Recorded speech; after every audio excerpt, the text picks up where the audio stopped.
Hello and welcome to the Film Ireland podcast. I'm Gemma Creagh and I'm chatting with Marian Quinn about her film Twig.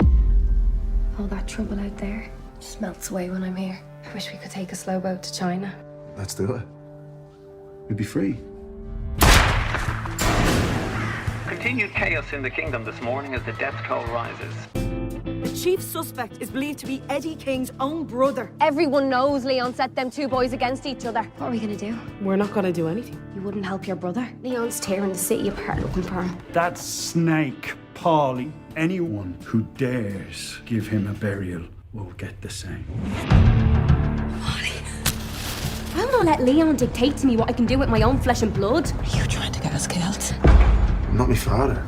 You stay away from my aim, and you hear me? You stick with your family and I'll stick with mine. What are we gonna do? Two girls against Leon and his men. Do you know me at all? Leon! You coward! I am king. That's what counts. I'm not one of your terrified subjects tiptoeing around you. Take away your guns and you're nothing! You'll see who's nothing soon enough. You will do what you're told! Leon's on a warpath. It's like the killing fields around here now. She beat you, Dad. No! I'm not being. Why would you let your fear stop you from doing what's right?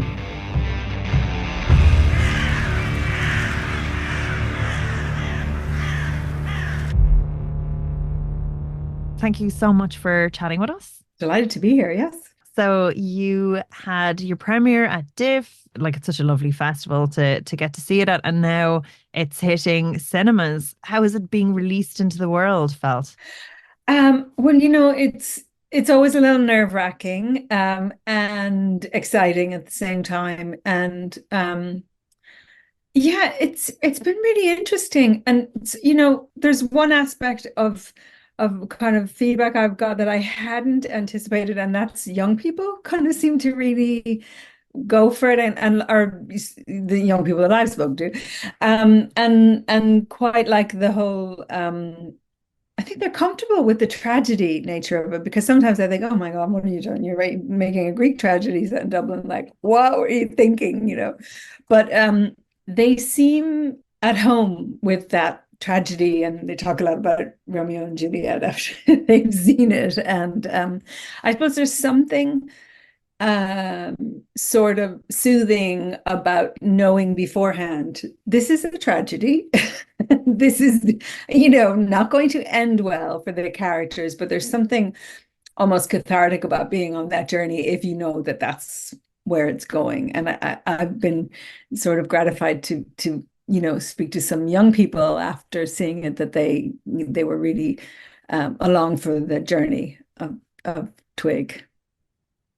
And that's wonderful as well, that your work resonates with, you know, like the next generation. I presume it kind of, there's a kind of deep relevance there, because it's been a while since 32A, and you know, that whole generation would have grown up, that would have watched that. And this is a whole new, like a kind of generation of young people watching films, and it's good to see that appreciation. What were the elements that drew you to making Twig?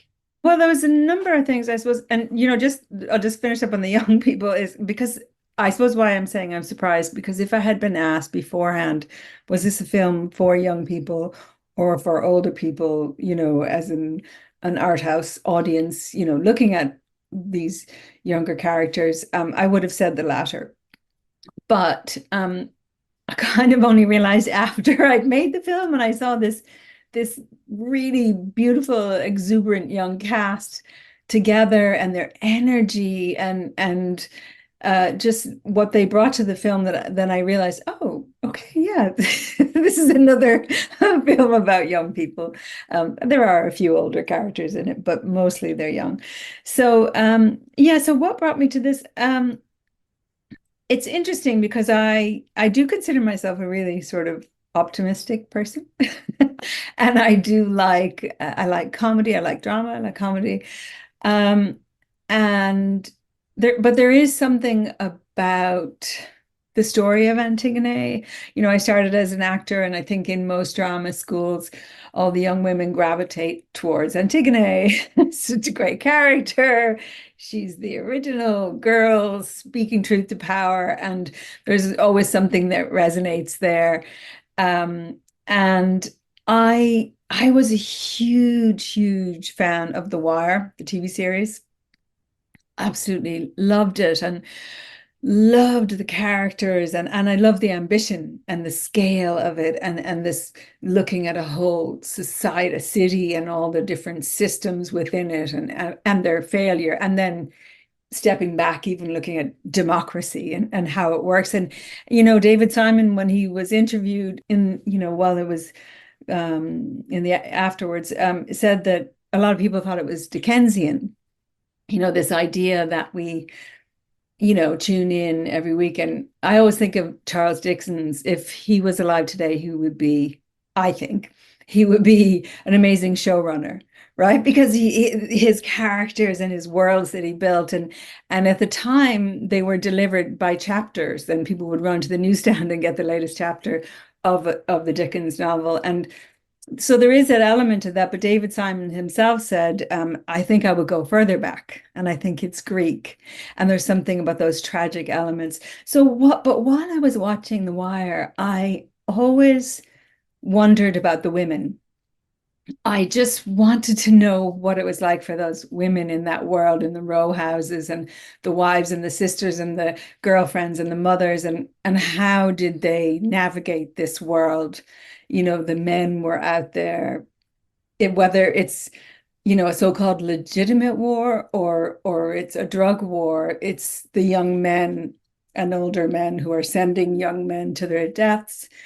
And it's the women who are at home having to pick up the pieces and bury the dead. There was something about that I thought would be interesting. And I used to live in the inner city in Dublin, and there's such great characters and so many great women, really powerful women. And I thought of setting it in Dublin and creating this slightly different world that was sort of floating out of time, you know, made it like, definitely to make a tragedy, I had to make it not exactly today, just a little bit of, you know, out of time.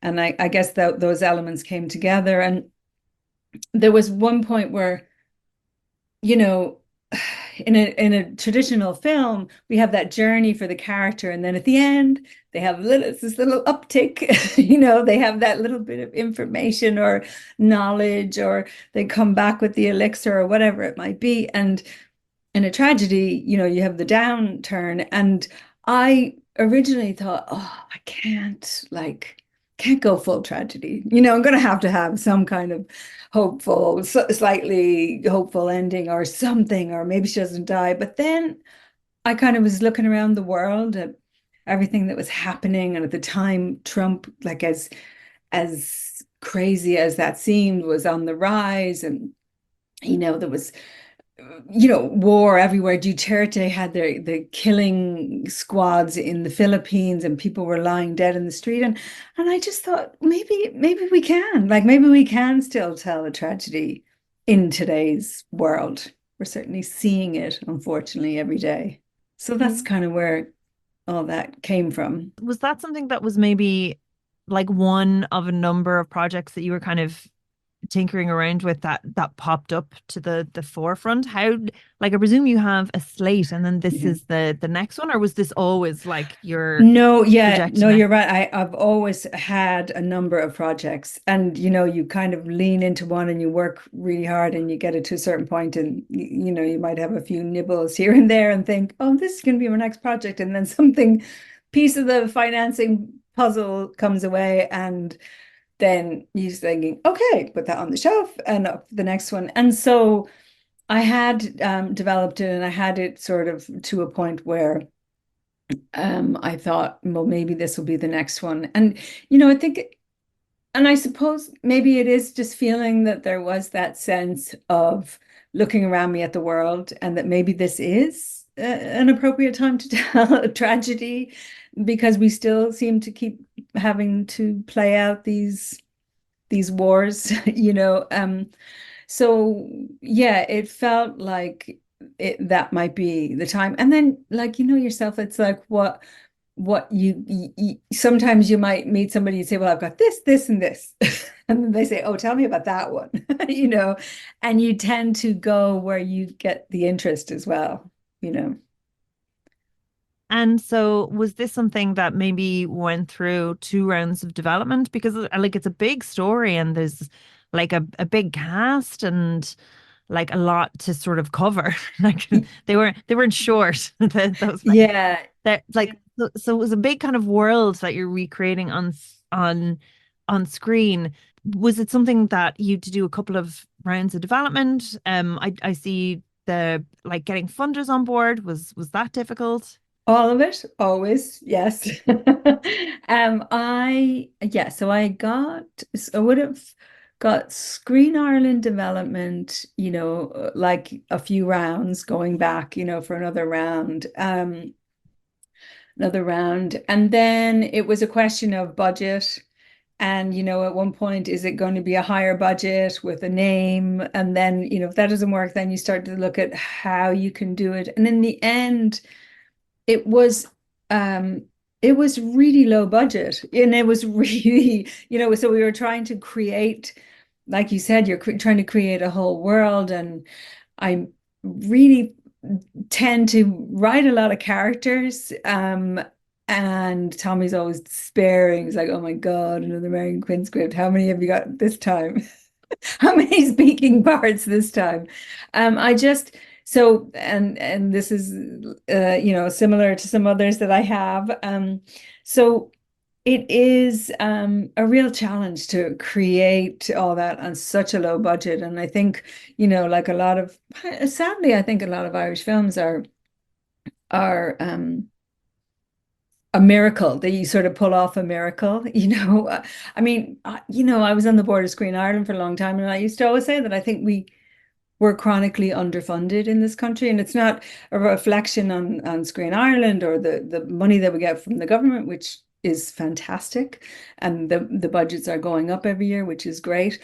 But there is that sense that it's very difficult for us to compete with other countries because we don't have, let's say, a broadcaster who could come on. We have RTE, which we're very grateful for, but they are on their knees, as we know. And so we don't have that other healthy source of finance to add to it, so that we have a sort of not comfortable budget. I don't think anyone making a film ever feels comfortable. I don't think that's ever going to happen. But just to have that so you feel like you are sort of on a par with other films. So I always think that our films are a little sense of there's a miracle being pulled off on some level. And probably as well to do with the fact that the way the national broadcaster is structured, like I mean, if you look to the UK, you have different training and like you have like if you're a director, if you're a writer, like there are these kind of funnels that you can go into, that you can kind of go up through the BBC or Channel 4's soap programs and learn certain things in this safe environment that you can then bring to your feature. But we don't quite have that in the same way here. Yeah. And like that is part of the underfunded nature, where you're not like learning all these tricks and techniques in the same way. So every project is like your project, that you have to figure things out sometimes on the way, unless you're doing loads of advertising or like I don't know how other people do their or they do go their to day the job. UK and do TV and go back and forth doing learning over there. I know we're at an interesting point, though, I think, where we're really growing, and we've had such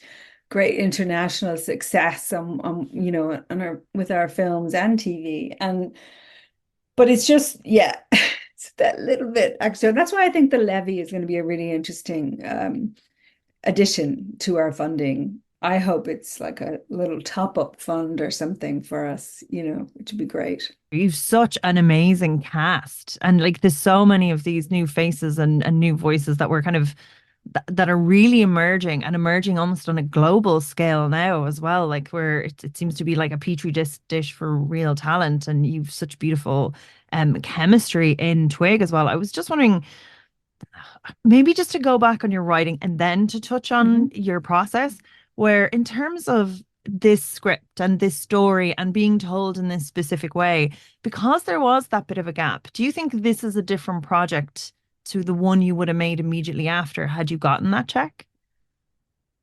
Oh yeah, that's interesting. Probably, yeah. I mean, probably my writing has hopefully developed over the years. I mean, when I think back to my first draft of 32, it was hilarious. And I actually sent it to people to read that I just thought, oh, this is a script, isn't it? You know. So yeah, so I suppose there is that sense of development and I maybe risk taking within the story and yeah, and maybe playing with genre and working in a genre that isn't naturally what I gravitate towards. I suppose all of those would have come from having that bit of time and hopefully some growth in me and in my um understanding of the world or my writing. Like developing it into the story that it is on screen and changing it and interpreting it. And I do wonder as well, does your background, like your time in America, does that give you a kind of fresh eye when it comes to looking at like an Irish perspective? I don't know. I think I don't know about that, but I think that there's so I suppose it's probably my background in acting that makes me gravitate towards. I love the casting process and I love working with actors and performance and finding all the different ways. And so Louise Kiley cast this, and she also cast 32A, which was her first film that she cast. So we had this reunion coming back together. And of course, she's done such amazing work in casting since. And when I met Louise when she was doing 32A, she had been an actor as far as I know as well. And there's something about that coming from that place that is makes you really comfortable with the, working with actors and choosing. So yeah, maybe that is coming from, being in New York for a long time and then coming back and looking at things a little bit differently.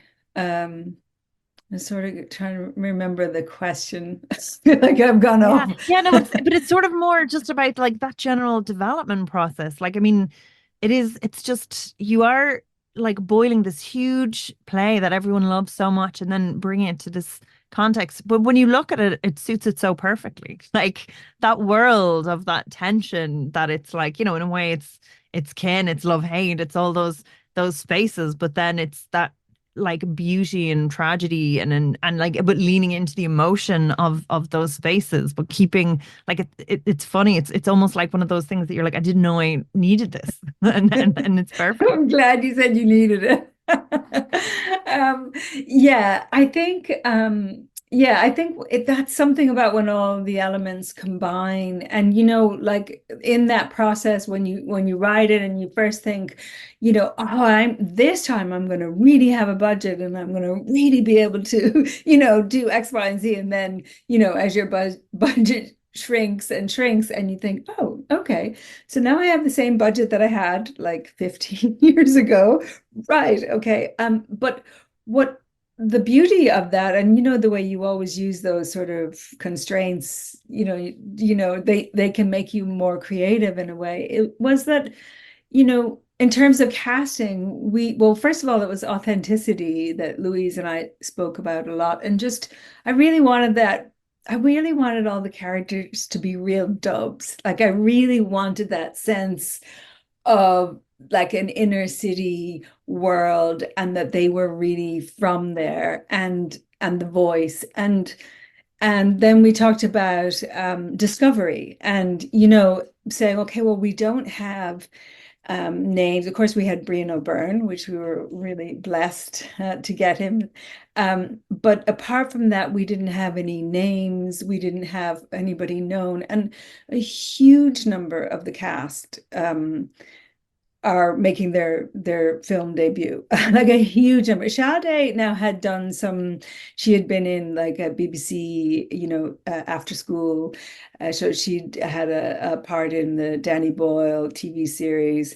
And so she had done some work, and Sade is like, she's like an old pro. Like she just, I mean, from her very first audition, which was on tape, it was in the pandemic, so almost everything was, you know, virtual except for in the very end.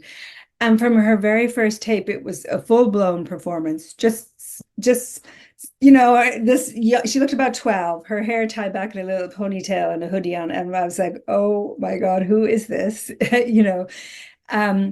And it said Leeds on the bottom, and like with her Dublin accent, we were like, Leeds, that's really interesting. And then we found out that she'd moved from Dublin when she was about 11 to Leeds, and so she has both accents. And then just when we cast Sade, and then finding the rest of the family, and we were really you know, careful, like Galia, that was Galia's first film, and you know, her mom is Nellie Conroy. No. Yeah. And Brendan Conroy is her granddad, you know. And there were times when I'd look in the monitor and I'd look at Gally, and I was like looking at Nellie in Family or something, do you know, way back when she was a teenager. So yeah. And then Donncha Tynan, who plays Eamon, it was his first one. Emmett Farrell had just left the Lear Academy literally when we, you know, snatched him up. And Justin had never been in a film before. He had done a TV series, I think, who plays Paulie. And Kwaku, of course, Kwaku has had some experience, who plays Eddie. Yeah. And Jade's been in a oh, few Jade things. is, oh my God, Jade is fantastic. And Jade has had experience, and she was in You're Not My Mother. She's been in a number of films and TV series, and she's actually in New York doing a play at the moment that she wrote. She's already produced. Yeah, she's has a book out about her mother and her grandmother, the story of the three of them. It's beautiful. How does she have time? Yeah. How do people have time? I know.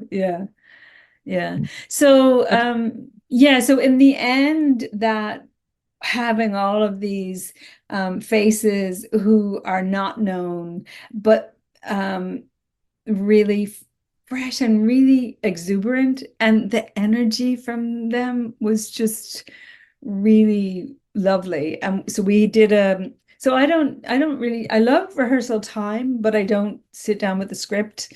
What I like to do, is more coming from my background, is improvising and theater games, and, you know, just running around, playing chasing, doing all those kind of things. And it just, I find that it really kind of helps bring them together, and they sort of, you know, start to gel and play. And, you know, I think it's even, well, always, but I think probably particularly because it was a tragedy, and it was, you know, these things were happening, these deaths and killings, and was a sense of, I wanted them to keep that sense of play, and, you know, a sense of, look, we are playing, we're telling this story, but it is, you know, us playing. I'm not into the method, let's, you know, be 24 hours, these characters, and we don't kill each other in real life, you know, in films. So we're not going to, you know, I like the idea of playing and then, you know, coming back to who you are, and not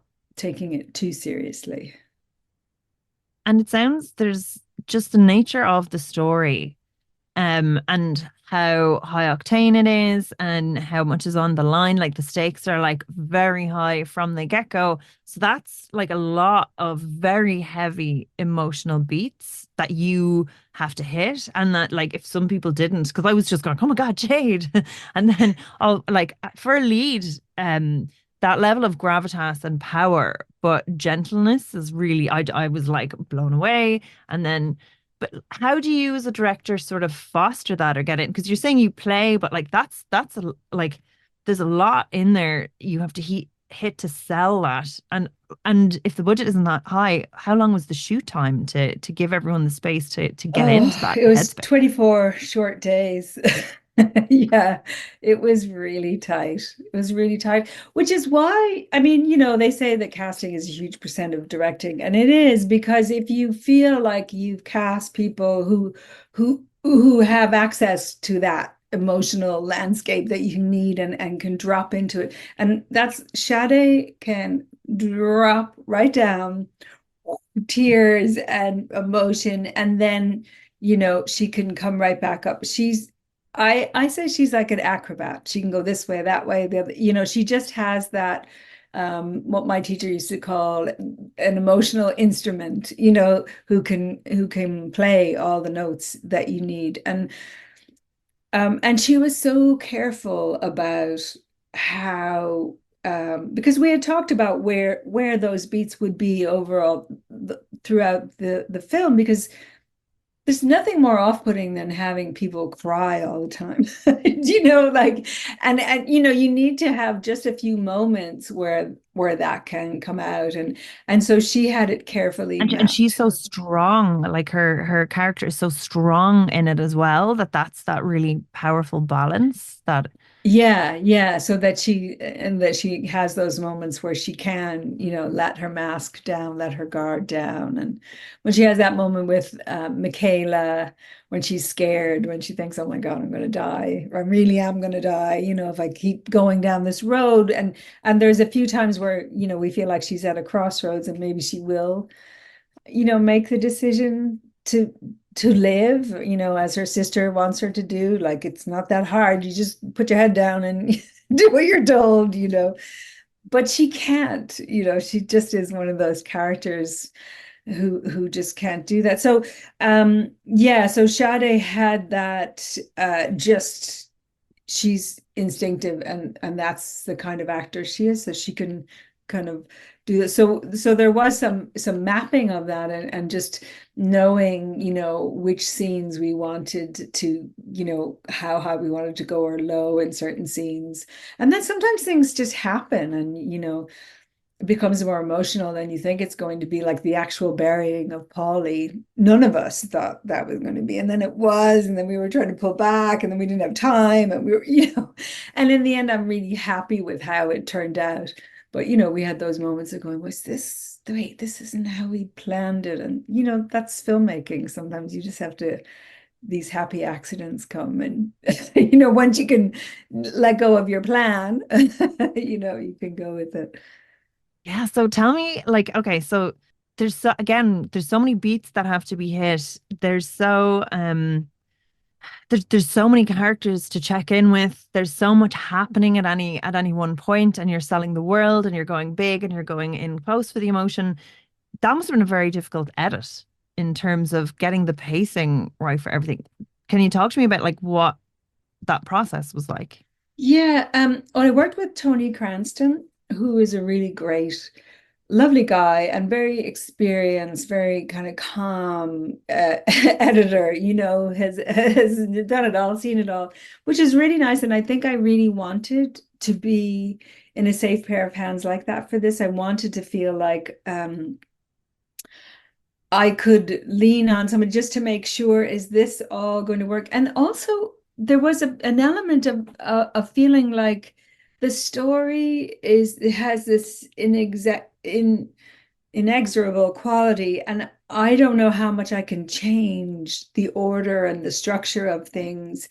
And I felt on some level that it's quite a straightforward story, and that maybe it's okay, to keep it like that. So what the things that we did were take things out, particularly at the beginning, and some of the, things that we thought were really very important.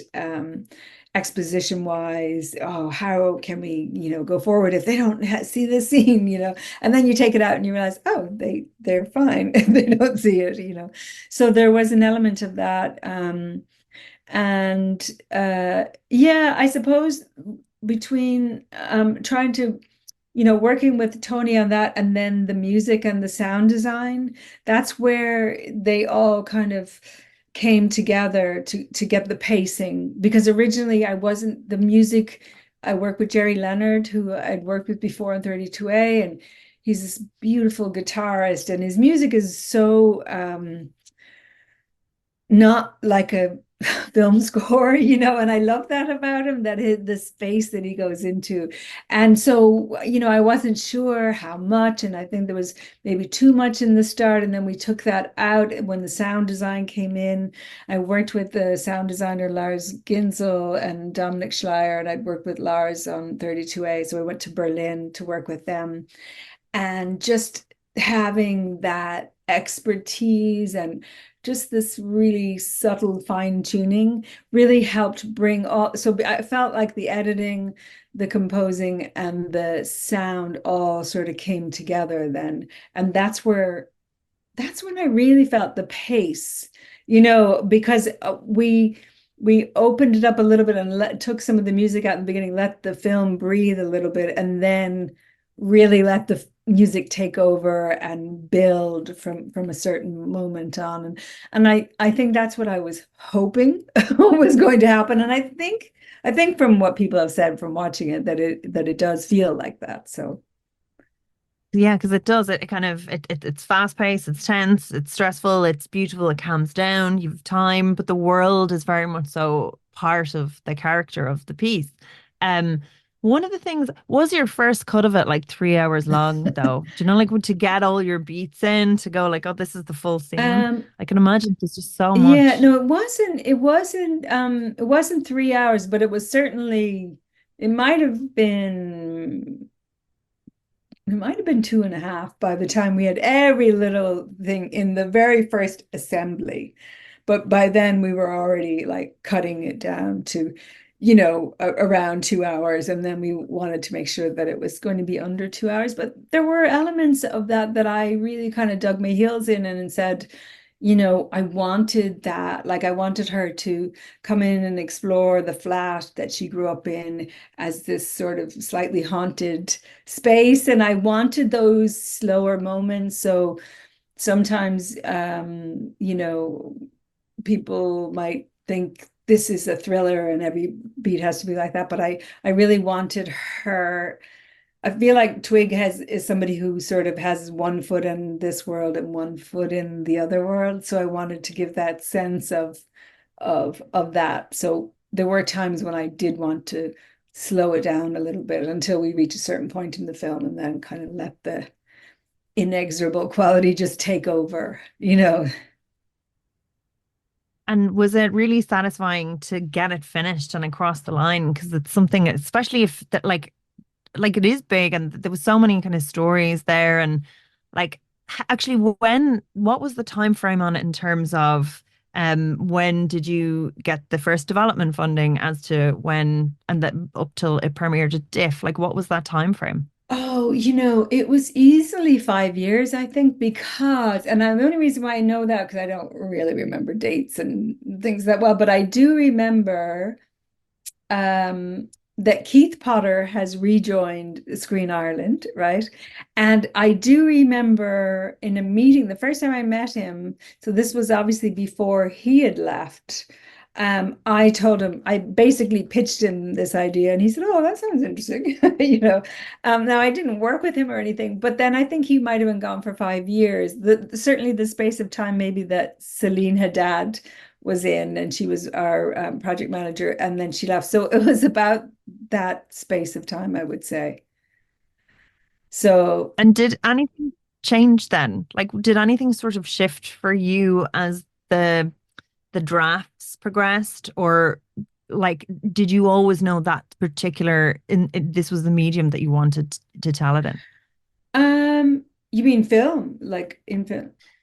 Well, more so like the characters present the way they present in the inner city Dublin flats. Like when you're going, oh, it's in Dublin, might it have looked different before? Like, was it always the form that you wanted it to, like the way the narrative structure is broken down into the acts and it's a chapter? Oh, Like, yeah. did anything sort of No, shift?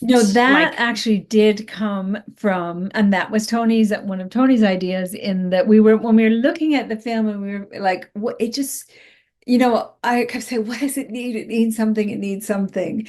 And that was, Tony was saying, we decided on the chapters, and then we went with the crows. And then Tony said, I'll have a go at dividing them up, as in where they might come in, because I found that was probably even trickier than the idea, let's have chapters. So there was that came in the editing, and I didn't have that in. And I certainly, I suppose what I did over the course of developing the script is probably remove a little more of the theatricality that I had. I remember the very first draft, I had a pre-title of, characters playing on a stage somewhere, just so that we had no doubt that these characters are playing these characters. And so I referred a little more back to the actual play. And I think people, didn't think it was necessary. I think one of the things that I did add in over the development process was the scene with Eamon and Twig up front, because it was kind of, and this probably comes from the play, like he's so important, but he isn't present very often.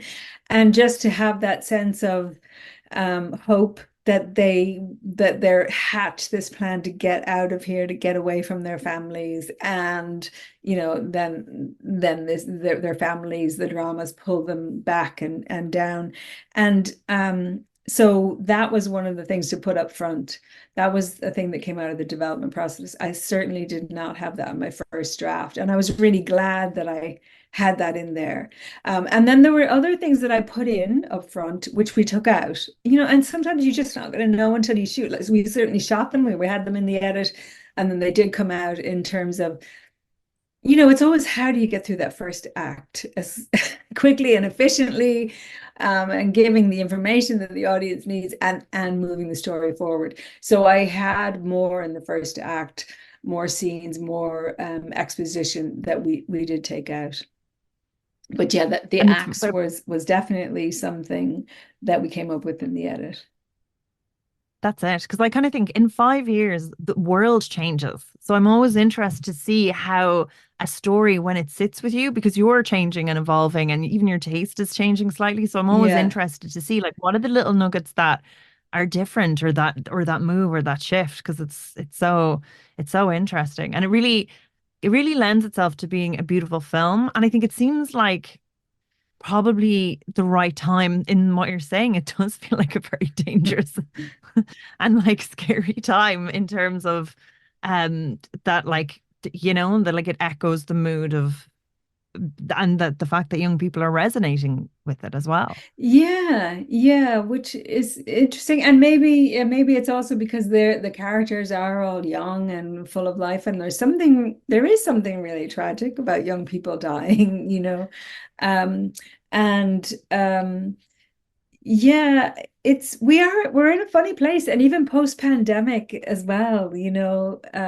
I feel like my youngest daughter was 16 during the pandemic, and she just said, I felt like I just missed out on my teen years, in lockdown. So they've been through a lot, in this last number of years. And then I feel like we've sort of let them down with the state of the world. I've just come back from, I was in Italy and France and then Denmark, and all three countries are despairing at their elections, just going so far to the right. And yeah, it's not to be. And the climate. Yeah, like yeah. like that, it's all compounding, because you really understand, like, that, and the future, the housing crisis, like everything that is sort of like that, it's there Yeah. for them to deal with, Yeah, which is yeah. it does. So it's Unfortunately. there's so much there, and there's so much that I feel like, you know, the next generation, that there's so much to look at and be disappointed, or you know, but like I said, I am a hopeful person. I mean, the other way to look at tragedy, I know I studied tragedy when I did my master's, and there's two schools of thought about, do we watch tragedy, do we put on a sad film when we're feeling sad because it, you know, soothes our sorrows, or is it, in a case of a tragedy, do we watch it and we think, well, my life isn't so bad, I can go out there and make a difference and do something today, or, you know, so it could be, maybe on some level it could spur us on for our lives today because we're not dead. And going forward from your slate, what do you think are the themes that you're now sort of interested in exploring after doing a tragedy, after coming of age? Do you want to stay in that space? Is there anything that you feel drawn towards now that you feel like you've covered those? Well, that's interesting because I do have another script that's sort of ready to go, I think. But I won't get into the details. But it is about death, but it is a comedy. So it's a very different take on it, and it's definitely a comedy and more lighthearted. So that's one thing. But I think for me, I feel like everything has to resonate in some way that makes sense for me, or, you know, for my outlook on life. And I did always want 32A to be part of a trilogy because I love this idea of following characters over time, like Edna O'Brien did in her books. And, you know, so I thought, oh, that would be interesting to, you know, come back to them later in life, and then another stage of life, you know, friendship. And I think Tommy always says I write about, I don't know, he tells me I write about female relationships to each other and how they communicate and how they navigate the world. And does he feel left out, is it, from the script? No, I think he thinks it's interesting, you know, but and I certainly liked writing about all of these women. And yeah, I just, sometimes I think the really quiet roles, I suppose that the main character of my next film isn't heroic, and it's much more within the domestic sphere. Her drama and her life is taking place. So I find that's interesting to me too. Brilliant. And we can't wait to see it. And you'll have to come back and chat with us. And thanks so Great. much. And everyone should see Twig on the big screen. Oh, thank you so much. Thanks, Marian. This has been great. And thank you so much for listening. So make sure to visit filmireland.ie, where you can subscribe to our newsletter and find out more about what's going on in Irish cinema and never miss another podcast.